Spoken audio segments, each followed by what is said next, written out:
kabar gembira. Kabar gembira yang luar biasa. Bu, akhirnya ibu kembali juga. Gimana hasilnya? Karena ibumu yang turun tangan, dijamin semua masalah tuntas. Kami menerima laporan kalau ada pencuri di keluarga Anwar. Tadi Kapten Johan bilang ada pencuri di rumah kami. Aku sempat membantah tidak mungkin. Ternyata kalian berdua ini sedang berselingkuh. Kemana aku pergi berziarah ke makam leluhur, kulihat makam suamimu sangat subur menghijau. Ternyata kau benar-benar berselingkuh. Suamimu pasti tidak tenang di alam sana. Hujan turun sepanjang musim semi, makam siapa yang tidak menghijau? Nikah kedua terserah aku. Aku bebas mau menikah dengan siapapun. Meski jadi selir atau simpanan sekalipun, itu bukan urusan kalian. Masih berani menjawab? Ajar, pukuli pasangan pezina ini. Disebabkan wanita ini yang menggodaku. Kak, ampun, jangan pukul lagi. Dia yang menggodaku. Sesudah keributan itu, Lili itu diusir dari keluarga Anwar. Toko tahunya pun tidak bisa buka lagi. Ada lagi Andi itu, waktu diseret kembali ke desa, celananya sampai dipereteli orang. Seluruh tubuhnya bersimpah darah, kelihatannya bagian bawah tubuhnya sudah hancur dipukuli. Kayaknya dia tidak akan bisa punya anak lagi. Ibu, mana mungkin paman tanpa alasan pergi menggeledah rumah keluarga Anwar? Apa itu rencana ibu?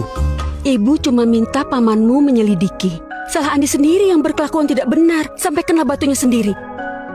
Oh iya, soal Andi yang tidak bisa punya anak lagi, cukup kita saja yang tahu. Jangan dibocorkan keluar ya. Ini andalan kita untuk menekan keluarga Mados. Harus kita pegang erat alih. Kelak kakakmu di rumah keluarga Mados, tidak usah takut pada siapapun lagi. Begitulah kejadian sebenarnya. Sudah kubilang kan, kalian tidak usah khawatir. Tunggu saja. Orang keluarga Mados pasti segera datang untuk menjemput kakakmu kembali. Kali ini dia kembali. Lihat siapa yang masih berani meremehkannya. Ibu Besan? Ibu Besan? Aku datang menjemput. Ibu Besan, itu Andi sedang kena musibah sedikit. Rumah jadi berantakan. Anak-anak tidak ada yang mengurus. Karena itulah aku datang untuk menjemput menantu pulang. Karena suamimu sedang kena musibah, pulanglah untuk membantunya. Kalau bukan demi suami, anggaplah demi mertua dan anak-anakmu. Pantas saja orang bilang Ibu Besan memang sangat baik dan bijaksana. Benaran keluarga terpelajar. Hari sudah mulai sore. Kalau begitu kami tidak ingin mengganggumu lagi. Kami akan segera berangkat pulang. Gimana kalau dia menindas kakak lagi? Tidak akan. Anak durhaka di rumahku itu, kalau berani menindas Siska lagi, aku tidak akan memaafkannya. Ayo kita pergi. Ibu, kalau begitu aku pulang dulu ya.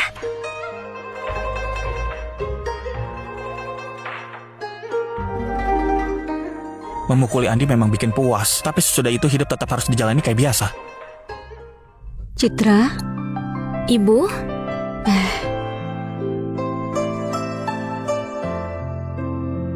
Fendi kasih beberapa tahil perak, kita juga sudah bergabung sedikit. Nanti ibu akan beli genteng, cari hari baik untuk memperbaiki atap.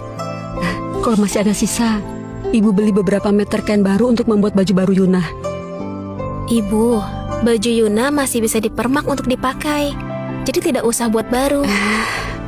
Di rumah kita cuma ada satu anak Yuna.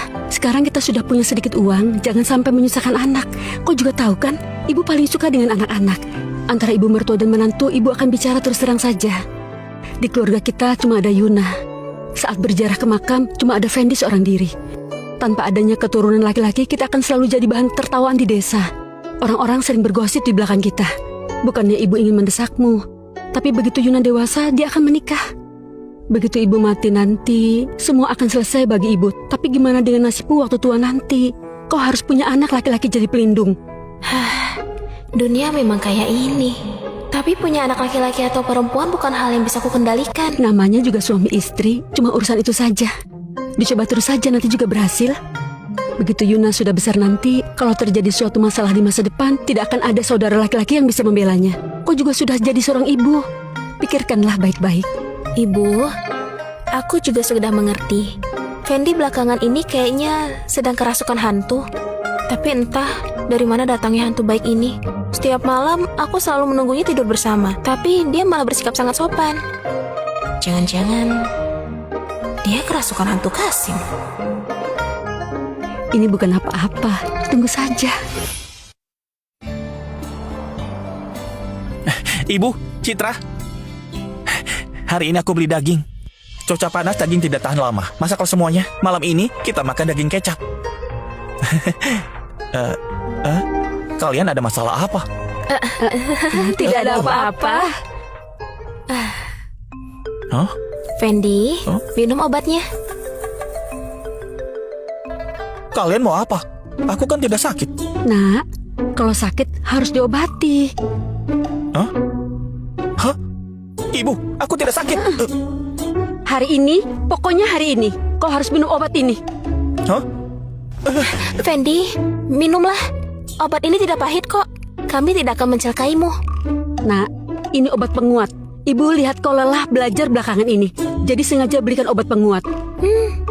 Sayang, obat ini tidak pahit. Minumlah. Ibu tidak mungkin mencelakaimu. Jangan sia-siakan niat baik ibu.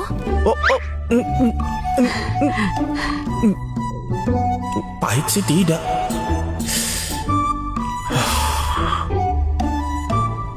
Hah? Hah? Hah? Tapi tunggu, ini jebakan.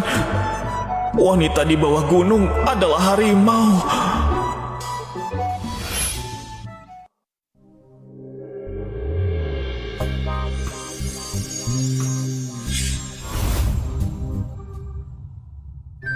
Istriku ternyata tidak sabaran sampai pakai cara kayak ini untuk memaksaku menyerah. Beneran tidak bisa menilai orang dari tampangnya. Siapa yang tidak sabaran? Ibu yang menyuruhku begitu. Baiklah, aku yang tidak sabaran. Kau sudah berubah baik sekarang. Tidak akan kayak dulu lagi kan? Dulu aku bodoh. Sekarang aku sudah bertobat. Aku pasti akan memikul tanggung jawab sebagai kepala keluarga. Aku sedang menulis novel belakangan ini. Kalau sudah terbit, keluarga kita akan kaya. Jadi kau sibuk mengurusi hal ini. Kau tidak ikut ujian negara lagi. Tentu saja ikut. Tenang saja. Ada sesuatu yang kau takuti? Sebentar lagi hari raya. Kau takut arak tidak? Hah? Dia sudah tahu semuanya. Istriku, apa yang kau pikirkan? Mana mungkin aku takut arak? Aku kan bukan siluman ular. Selera istriku aneh sekali. Baiklah, tidak membicarakanmu. Aku manusia sungguhan. Aku ini cuma bermimpi. Aku adalah Fendi. Suatu hari aku bermimpi seolah-olah pergi ke dunia lain dan menjalani seluruh hidup di sana. Begitu bangun, aku langsung tersadar. Kalau sudah menjalani hidup di sana, apa kau punya istri di dunia itu? Tentu saja tidak ada. Aku mati muda di sana. Lalu gimana kau mati? Ada yang mencelakaimu? Terlalu lelah bekerja mati mendadak. Tahun-tahun sebagai programmer adalah kenangan yang menyakitkan. Tapi jadi pelajar kuno juga tidak jauh lebih baik. Semua sudah nasib. Tapi tunggu, kok aku tidak berlintas jadi pangeran atau anak orang kaya saja?